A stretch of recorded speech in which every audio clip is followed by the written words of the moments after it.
Welcome to Binge on Self-Love, a weekly podcast where we discuss everything about binge eating, procrastination, recovery, self-love, and self-acceptance.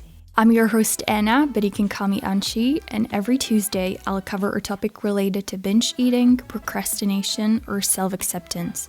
I'll share some of my experience and hopefully encourage you not to give up on the recovery. Make sure to subscribe to Binge on Self-Love podcast on Spotify, Apple Podcasts, or wherever you listen to podcasts. For more content on binge eating, self-love, and self-acceptance, visit bingeonselflove.com and follow me on Instagram at bingeonselflove. Disclaimer: Binge on Self-Love podcast is intended for informational purposes only. It doesn't provide a professional medical advice, and it is not a substitute for diagnosis or treatment.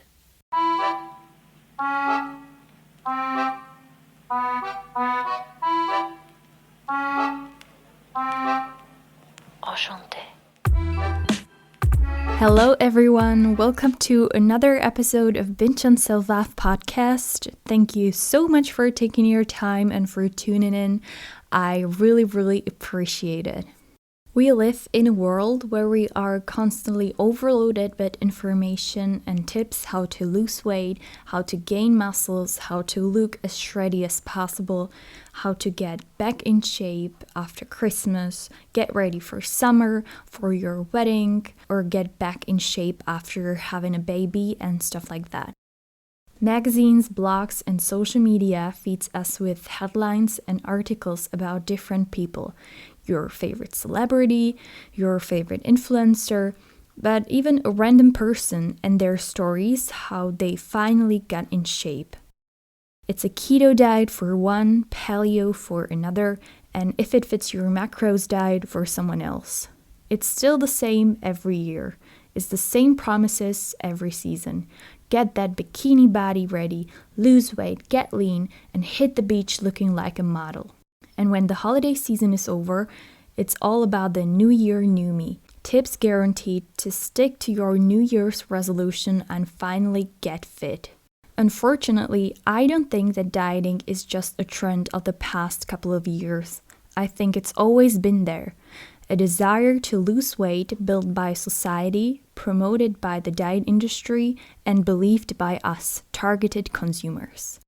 But it's with the rise of the internet and the rise of social media that we are now served the information about diet and weight loss every single day, every single minute, every single time we are online. Based on the Research and Markets research in 2019, the weight loss and diet control market in the United States was worth $72 billion. Based on the Boston Medical Center, around 45 million Americans diet each and every year. And according to Leathers magazine, people try approximately 126 diets throughout their lives. These are just a few insane numbers to give you an idea how crazy the whole diet industry and diet business is. You will find links to all these resources and numbers in the show notes, so make sure to check them out if you like. I think that navigating your life in today's age while maintaining a healthy relationship with food and exercise in your body is almost exceptional. It's not easy since we're being targeted by ads, videos, before and after comparison photos shared on social media, and new diets every single day. I think it can be pretty challenging for any one of us to keep a healthy relationship with the way our bodies look, especially if you're someone who's either currently struggling with an eating disorder or if you've been struggling with it in the past, or if you're currently in the recovery. The whole diet industry most certainly affected me when I was at my worst in terms of an eating disorder.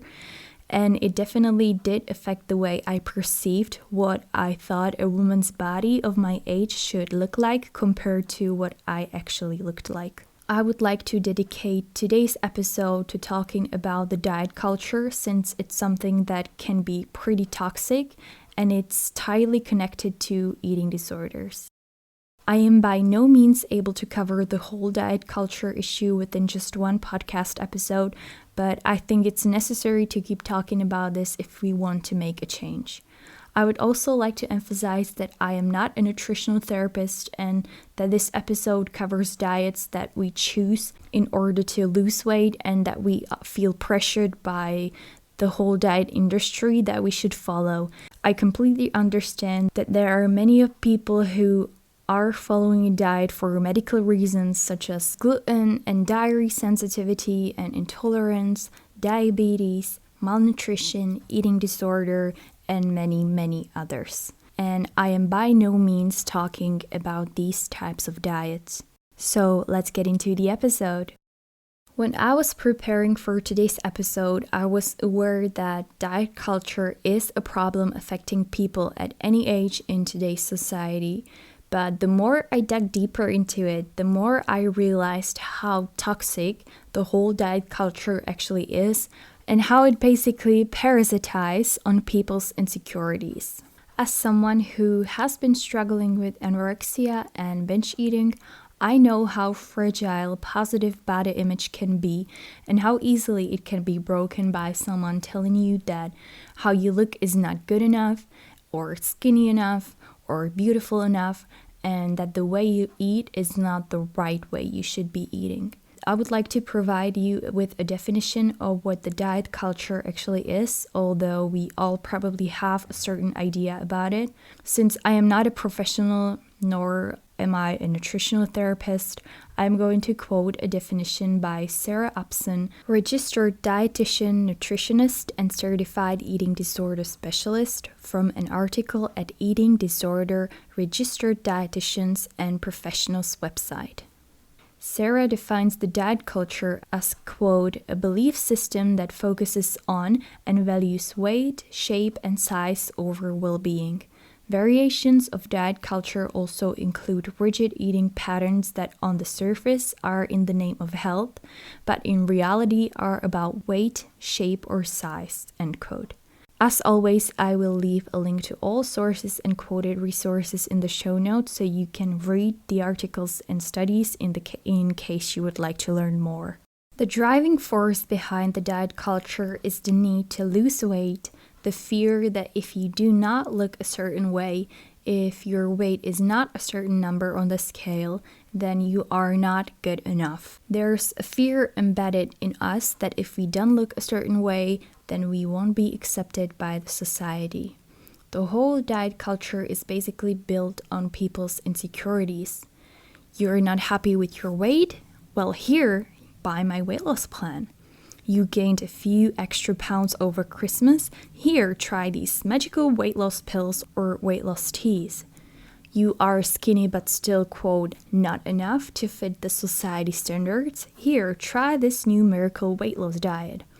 These were just a few examples to show how ridiculous the diet industry is and how it targets people and their insecurities. There are just so many things being wrong with the whole diet industry, and when preparing this episode, I just kept coming with more and more problems with the diet industry.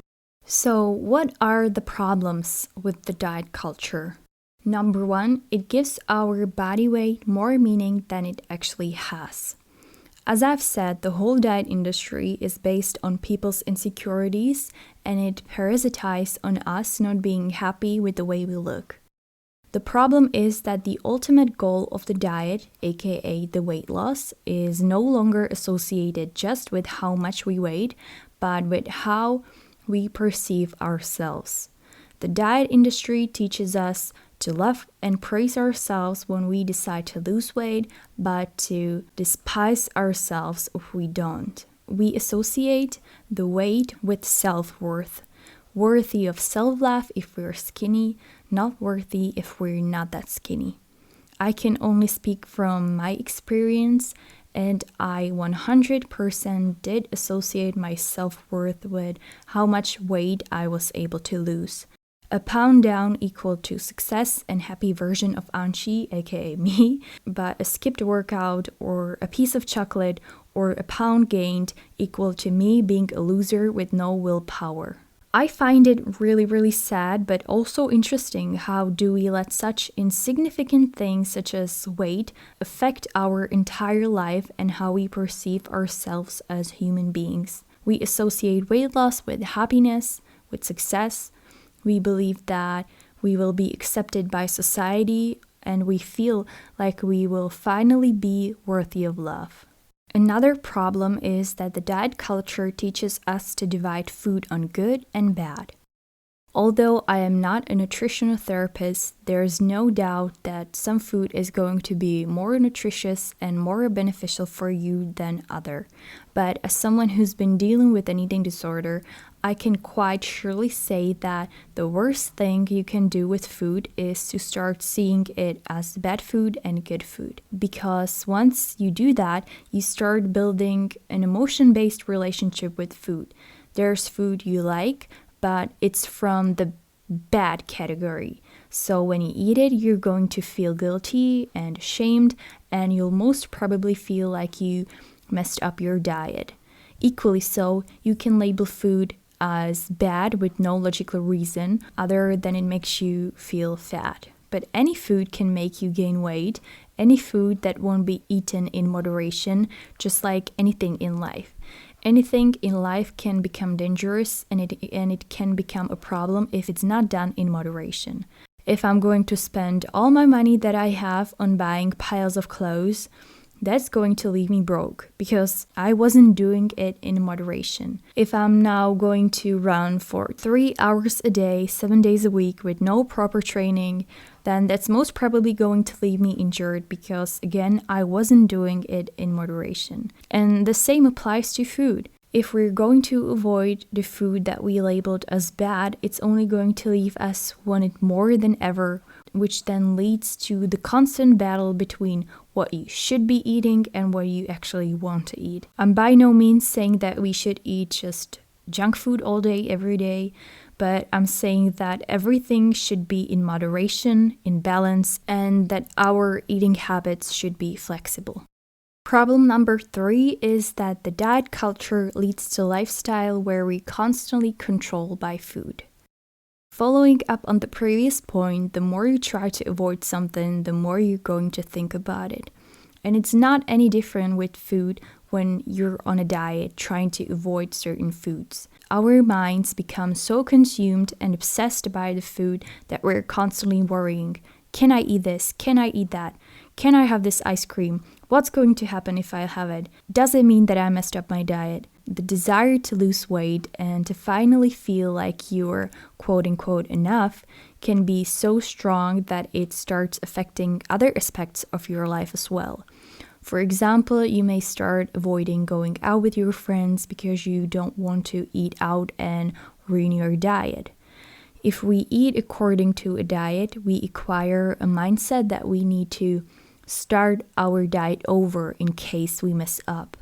Whether it's tomorrow, on Monday, or next month, or whatever. When we messed up and we either ate something that we didn't plan or when we skipped a workout.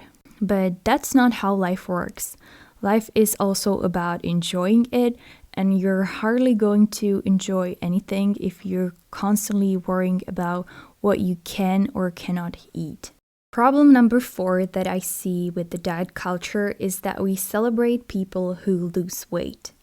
I feel like we as society learn to praise and clap for people who lose weight, and even more so if they share it publicly. On one hand, I understand that people share their before and after photos of themselves. They are obviously proud of their success, and I think that's amazing. On the other hand, I think it kind of evokes the feeling that the version before wasn't the right version of you. It wasn't the version that deserved to be praised and cheered for, and it didn't deserve the attention it's getting now. I don't know, I don't have a definite opinion on this because I find it a bit tricky. On one hand, I think it can be a good motivation for yourself to see how far you've got, but on the other hand, it can be really triggering. And as I said, I understand why people want to share their personal success, but I think the whole idea behind it can get a little tricky. What I feel like is 100% wrong though is what we see on social media. I think most recently it's been with Adele, and her weight loss that's been talked about on literally any website. And it gives us the idea that people who lose weight deserve to be praised. And what's sad is that we seriously take someone's weight loss as such an important piece of information that we built a whole article, or hundreds of them, and posts and videos about someone's weight loss, as if someone's weight characterized who they are as human beings and what they do and what they accomplished. Problem number 5 is that diets are unsustainable in the long run and lead to yo-yo dieting. I feel like dieting is literally a dead end. It is a never-ending story and it doesn't lead anywhere else but to another diet. Dieting leads to yo-yo dieting, which means that when we, quote, fail a diet, we may gain back the weight we lost. So we start another diet again, we lose some weight, but if we fail again, we will gain the weight back, and so on and so on. It's honestly a never-ending cycle of weight loss and weight gain, restriction, and feelings of shame and disappointment. The reason why diets fail is because most of them are unsustainable in the long run. They are too restrictive, they don't provide enough flexibility, and they are usually based on excluding certain types of food. But yo-yo dieting doesn't affect just the weight, but it interferes and may negatively affect other things such as your heart, blood sugar level, energy and sleep, and many other things. Again, I will leave a link to an article in the show notes where they discuss this in more details in case you would like to know more. Another problem with diets is that they lead to restrictive behavior and interfere with our natural sense of hunger.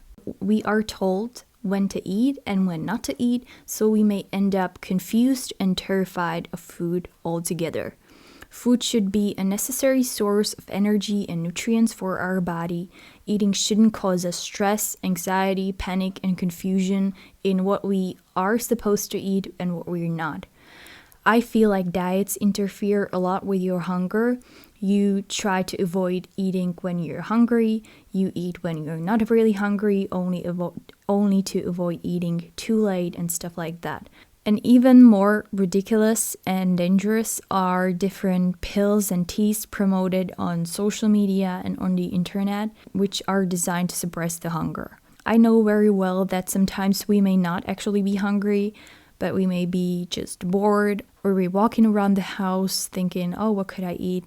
Or we just craving something. But ignoring your body giving you signals that it's hungry and it's just a whole nother story, and it feels just so wrong to me. And it's not surprising that diets are not sustainable, because how could they be if you're about to feel hungry most of the time? Another thing I really don't like about the diet culture are seasonal diets. I honestly think that seasonal diets are the worst because they do so much more harm than good.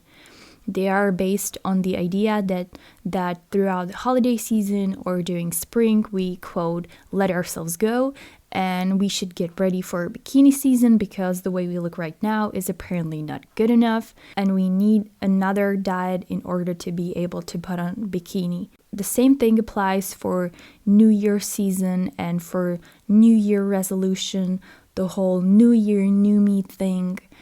I just find it so ridiculous.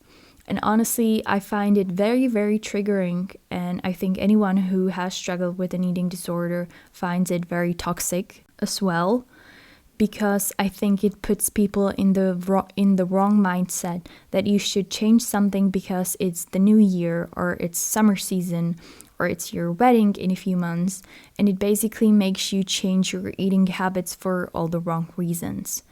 The important thing is that you don't need to wait for any specific date in order to change something. And most certainly, you don't need to change something just because it's New Year's or because it's spring or summer or autumn or winter or whatever it is.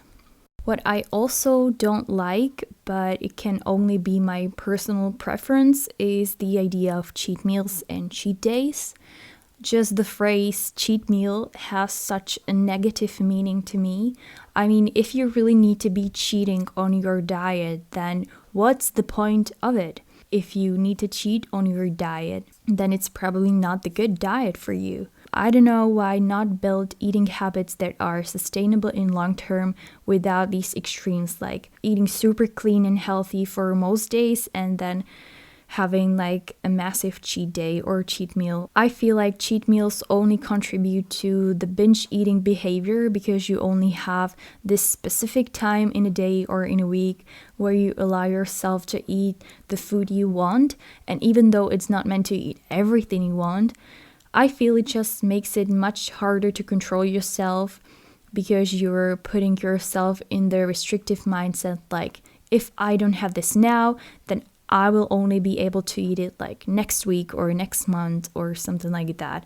But again, this is just my personal point of view, and if that works for someone, then great for them. The last but not least, and probably the most important point of them all, is that diets promote disordered eating and can contribute to eating disorders. Based on the National Eating Disorders Collaboration, dieting is a form of disordered eating. I think the edge between voluntarily dieting and losing control over your action and developing an eating disorder is very, very thin, and it can be very hard to see the progress from one side to another. Based on the National Eating Disorders Association, around 20 to 25% of pathological dieters develop an eating disorder. I have been struggling with binge eating disorder for the past 7 years, and from my personal experience, every time I attempted a diet, whenever I set my mindset to the restrictive mode, it would inevitably lead to more binge eating. It's really important that we talk about this and we show how much does dieting affect us in a negative way, and we teach others, especially young children and teenagers, that diet isn't a solution to gaining a healthy relationship with your body. There are obviously way more problems with the diet culture than I'll probably ever be able to cover. The scariest part is that dieting becomes such a natural and automatic part of our lives, even at a very young age. We have most probably seen our parents attempting to diet. We might have seen our friends trying different diets, and even some of our favorite influencers. So we accepted the idea of dieting as something normal and as part of our everyday lives. Most of the diets promise you results quickly and with as little effort as possible, because that's what we humans like. We hate being patient and we want things now and without having to work for them. So we choose the new diet that promises us to lose weight with minimal effort. We choose to believe that these miracle diet pills will make us skinnier or happier. We've been told that fat in food is what makes us fat, so we became terrified of foods that contained fat, including food that's actually healthy, such as nuts, avocado, and things like that. And we switched them for fat-free products that are usually full of sugar. Then we were told to be afraid of sugar, and then it was something else we were supposed to be afraid of. What I also find ridiculous is how fast the diet trends change. They literally change faster than the weather. At one point, the experts claim we should stop eating this, then we should stop eating that, and then it's something else. What I think is that somebody's weight and somebody's appearance shouldn't be turned into a trend, nor should we praise someone's shape over another. Health and beauty comes in all shapes and sizes, and I'm honestly awaiting times when being healthy without your appearance being the main factor to judge that will become a trend. Now, how to deal with the diet culture, whether you're someone who attempted a diet in the past, who's currently dieting, or you're someone who's currently struggling with an eating disorder. I believe the idea of dieting is dangerous for anyone, period, but it can be triggering for someone who's been struggling with an eating disorder or who's currently in the recovery as well, which is something that I'm pretty sure most other companies or people promoting their super duper diets and products and dieting techniques do not realize. What you can do to break free from the toxic diet culture is to educate yourself, search for information from different sources, choose sources that are reliable and evidence-based. If things sound too good to be true, they're usually not true. If some company or influencer promises you to lose weight with basically no effort, then that's probably not someone whose recommendations you should follow. I'm not saying that knowing how things work is going to solve your problems. We as humans tend to believe things that are not always logical or rational, but educating yourself, getting relevant and science-based information from relevant sources will help you understand how things work, how your body works, how weight loss and weight gain works, and you're going to be more immune to different claims and information about diets, and you will be able to make better decisions. Another thing you can do to break free from the diet mindset is that if you decide that you want to change your eating habits and maybe be more active, always do it because you want to do it and do it for your health. Don't do it just because it's trendy. Don't do it because it's the holiday season or summer season and everyone else is doing it. Don't do it because the society tells you to do so. Don't do it because you feel the way you look now is not good enough. If you decide to change something about you, do it because you believe it will be beneficial for you from the health perspective. Because you want to be more active, you want to spend more time outside, you want to be able to play, for example, volleyball with your friends, you want to improve your sleep, you want to feel better. Don't make weight loss your only goal because it's so empty and unfulfilling and unhealthy goal to have. I can't stress enough how important it is to let go of the negative approach toward food and exercise and let go of the negative self-talk.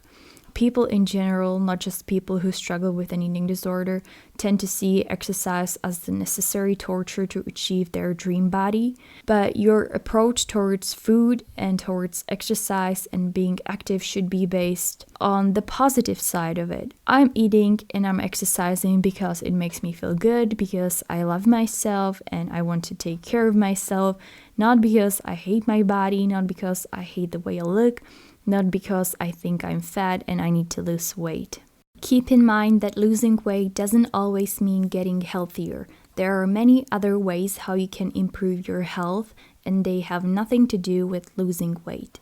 I find it so sad that the idea that skinnier equals healthier still persists among general public because it couldn't be further from the truth. Also keep in mind that losing weight won't make you love yourself more.